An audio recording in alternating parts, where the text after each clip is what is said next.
What's up, everybody? Hope y'all are doing good. It's been a minute since I've been on here. It's been a couple weeks. And the reason, I guess, I try to make a video every 5 days to a week, but the reason why I've been absent is because I've been moving. As you can see, this is my first day in my new apartment. I finally got my own place. I moved about an hour and a half away from where I was living, about 30 minutes away from my boyfriend now. I moved here to be closer to him and his family, and also I moved here just to give myself a fresh start. And guys, I literally came with nothing. I mean, basically, I just came with my clothes, my car, and my cat. And you can actually see her back there in the corner. She's hiding. She doesn't like it here right now, but she's trying to get used to it. So I do have her for company. And of course, my boyfriend, he'll come stay with me until we're ready to kind of make the next step to move in together, because we have a wonderful relationship. I mean, we do. It's probably the healthiest and the best one I've been in. I mean, he's very supportive of everything that I do. He's very supportive of the YouTube channel, and that's really what I'm trying to get. That's, that I want that to be my career, and that's what I'm trying to get kickstarted right now, to kind of, because I do want to be monetized, and that's just what I want to focus on. And because I like being able to help people with my experiences and the things that I've been through, and because of because of the YouTube channel, I mean, it's really kind of opened my mind and changed my life a lot. It showed me that I can really do things, because I really got a lot of subscribers at one time, and I mean, that really boosted my confidence. So that confidence boost and me really kicking ass to really put myself out there, I mean, it brought me all this. It brought me an apartment, and it brought me I've made so many friends and stuff, and talked to people on there. It's just, you guys, it's been absolutely amazing. But so thank you all so much. I may not have a lot right now, but it's coming one day, because I definitely have my mind set to it overall. But so y'all, today's video is actually gonna be on how to have a healthy relationship. And of course, this video is gonna focus on gay relationships, because I'm not straight, but a lot of this can, I guess, be taken, a lot of this I'm sure can be used in straight relationships. I mean, it's not, I don't see why not, but and I just noticed, because I've seen I had a lot of friends on Facebook recently that went through breakups and stuff, and I knew they kind of had posted stuff about being kind of in a toxic relationship, and you could tell they were arguing, and they were kind of doing petty things to each other on Facebook. And that really just made me think of how lucky that I am in the relationship that I got. And this is just some tips and stuff on what we do to keep it well balanced, because we have a very balanced relationship. Balance is absolutely, I learned in my life that balance is the key to a lot of your happiness, especially in your love life. You have to give, you have to take. But the thing is sometimes the person, it's not, I just don't think it's always going to be 50-50, because sometimes it can be, but there's going to be days where one person's not going to be able to give 50%.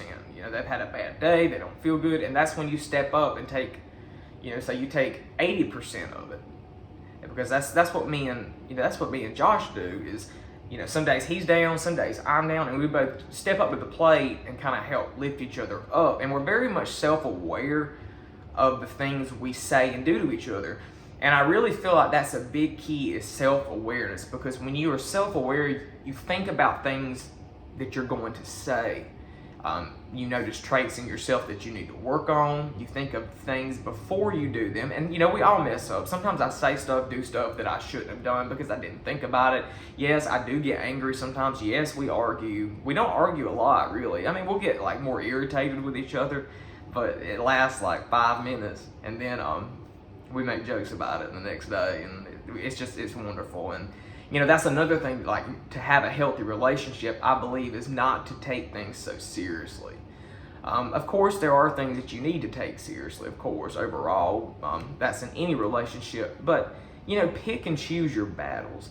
Don't try to pick fights and start fights about things I look at it as, if it is not going to matter in 6 months to a year, then why even do it? And a lot of it, I feel like a lot of fights, I just know from when I was younger, a lot of the fights and arguments that I was involved in with my exes just all stem from a bunch of insecurity. And, I worked on my insecurities for the past few years, and I mean, I've gotten a long ways. And of course, I still have them. People, you will always have insecurities. I don't care who you are. You will have insecurities until the day you die, but it is your job to continuously to work on them and not rely on somebody else to fix you, because nobody can fix you. Yes, they can support you, they can help lift you up, but they're not going to fix you and make you somebody just brand new. That's just not how life works. You have to step up and you have to take charge and take control of your life if you want to maintain a healthy partnership, relationship with somebody. And it's another thing that I've learned over the years is respect. Respect is probably one of my biggest things. That's one thing that will really upset me, is if I feel disrespected, because respect is probably my number one priority in my relationships. I try to treat them the way that I would want to be treated.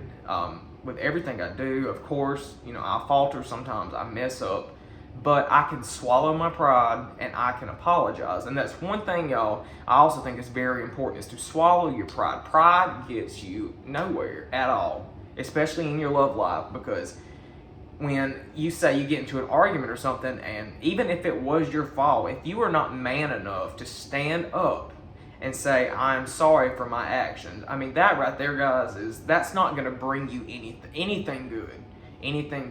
You need to learn to say you're sorry. You need to learn to apologize. And most of all, you need to learn to fix and correct the actions that cause whatever disagreement, fight, argument that you guys got into. And that's one thing that I learned, because in my past, I was bad about apologizing. And yes, I would feel bad about it, but I was bad about apologizing and not ever working on the root issues. It's definitely important to work on a lot of, because we have a lot of childhood trauma. I have a lot myself from when I was younger, and that stuff leaks forward. I mean, if you don't work on it, if you don't fix it, it will continue to leak into your life, and in all areas, not even just your romantic relationships, into your friendships and your relationship with your family members or coworkers, everything. I mean, because I know firsthand, and it's it's just something I think is very important. And another thing is, don't let people tell you what you need to do in your relationship.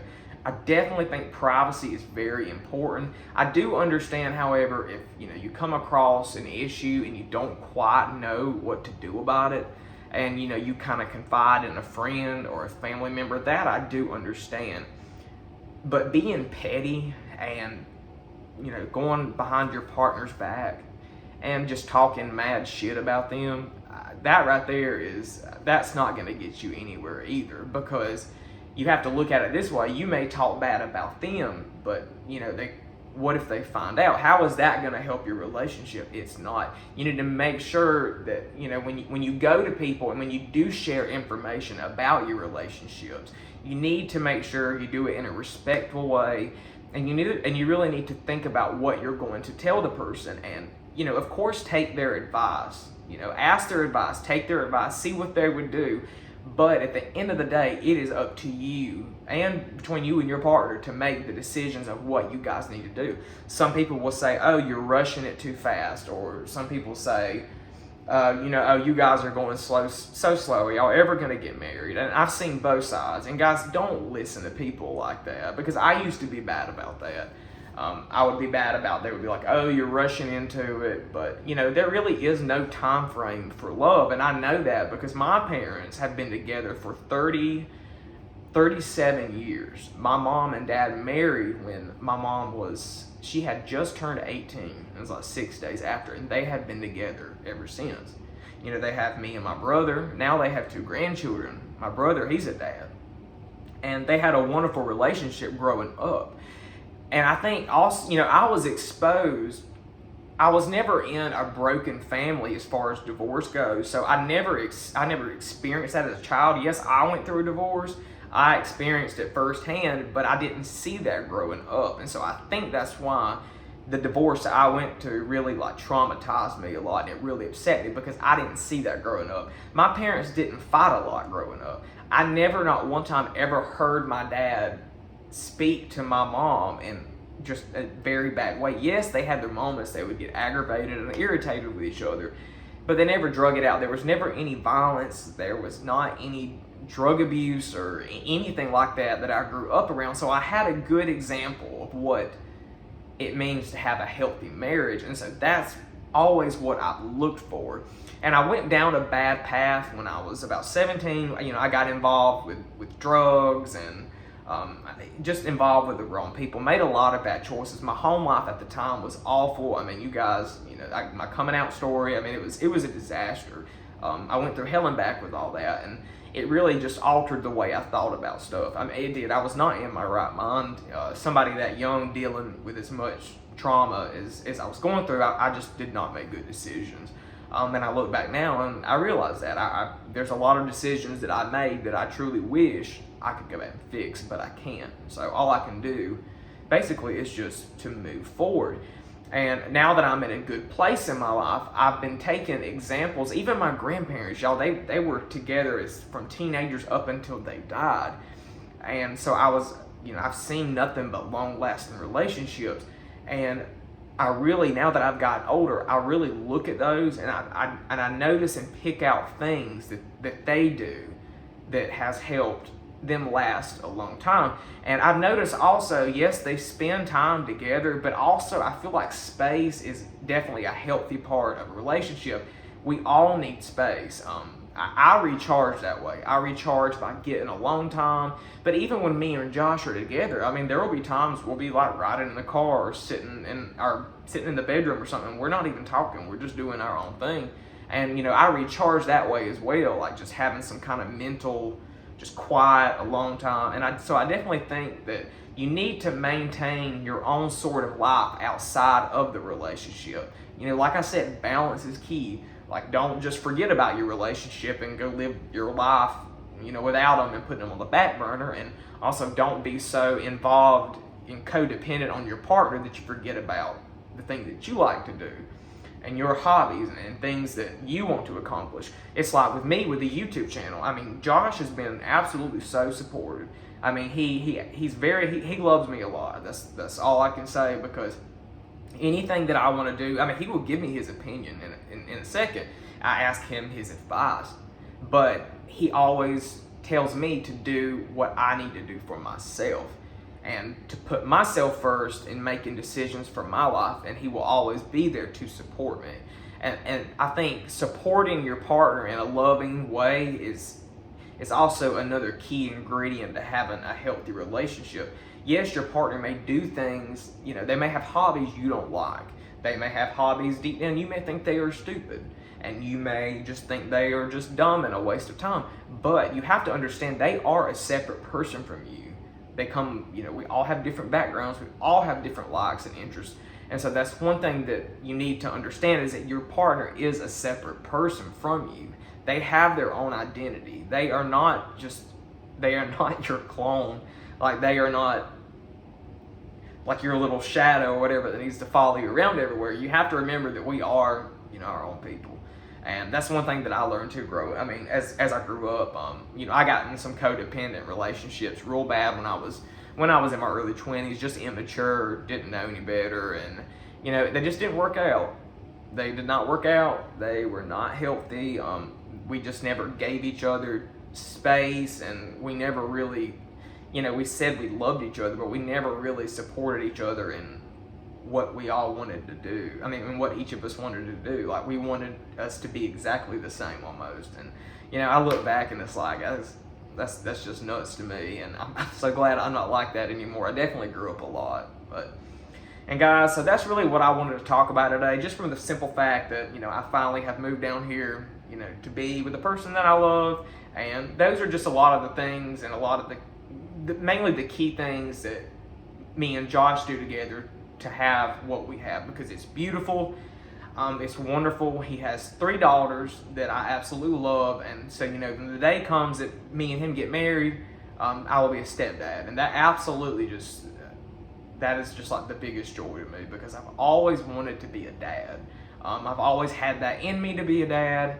And I want to look back on my life. Yes, of course, I want my YouTube career. I would love to be successful, financially stable, all that. But more of, I want to leave like a legacy behind. Like I want to be a great husband, and I want to have children, and pass my name down, and just I want to die knowing I'm leaving something behind. Like I raised some beautiful little humans to be some wonderful people, and to keep passing that down for generations. It's very important to me. But guys, I really want to thank y'all for watching this.